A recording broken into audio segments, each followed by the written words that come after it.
Publius Vergilius Maro, Eclogue 2, Episode 1. We will first scan these two lines of dactylic hexameter, then translate and analyze. The meter, as I just said, is dactylic hexameter, which is the meter both of heroic epic as well as pastoral poetry. This poem and all of the eclogues are pastoral poetry, a genre that was innovated by Theocritus, who was a Sicilian Greek poet. So it goes like this. Formosum pastor corridon arde batalexin. De lici as domini nec quid sperardret habe bat. If you want to see the marks for the various dactyls, like so, and the spondaic feet, like so, they would look like this. For mo, we put a mark. Sum pa stor corridon ar de bata lexin. And by convention, the last foot is onkeps. De lici as domini nec quid spe rdret ha be bat. And here is the rough translation.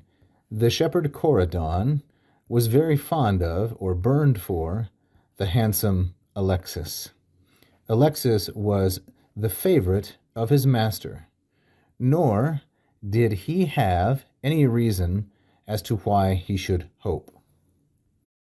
The subject here is Corydon, which is masculine singular and nominative, and it is a Greek noun because, remember, Vergil is following the conventions of Theocritus, the inventor of the pastoral genre, and then pastor is in apposition, so the same gender, number, and case.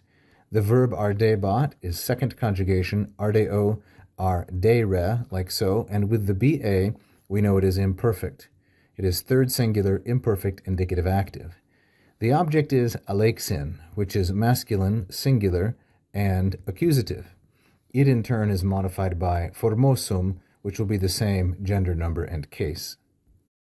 If we want to schematize, therefore, the word order, the syntax in the first line, we could do so like this. We have formosum, adjective, pastor, noun, corydon, noun, and alexin, noun.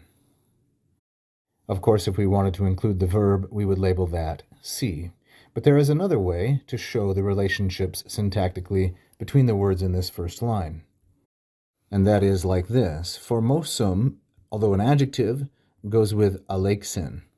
Pastor, though a noun, goes with corydon. And so we have a kind of chiasmus, not in part of speech, but in association. A, B, B, C, this interruption adds variety, and then A. Now what about the second line? The second line begins with delicias, which is feminine, plural, and accusative.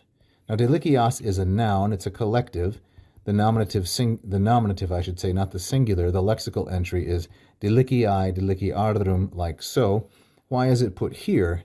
Because alexin is masculine. Why would this be feminine? Because in apposition, only the case needs to be maintained, not the gender or the number. So Alexis is here being described as the favorite, the pet of his master.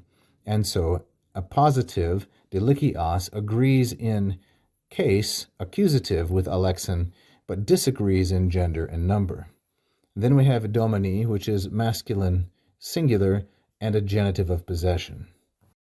The second clause is nec habebat. Nec, of course, equals et non. That's the best way to understand it, I would say. So the shepherd Corydon burned with passion for the handsome Alexis, the favorite of his master, and he did not have, nec habebat, what he might hope, any reason for hope. That is, no reason to think his interest would be requited. The student will have no doubt noticed that both pastor Corydon and alexin are masculine. This relationship is a feature of the pastoral poetry as developed by the Greek poet Theocritus.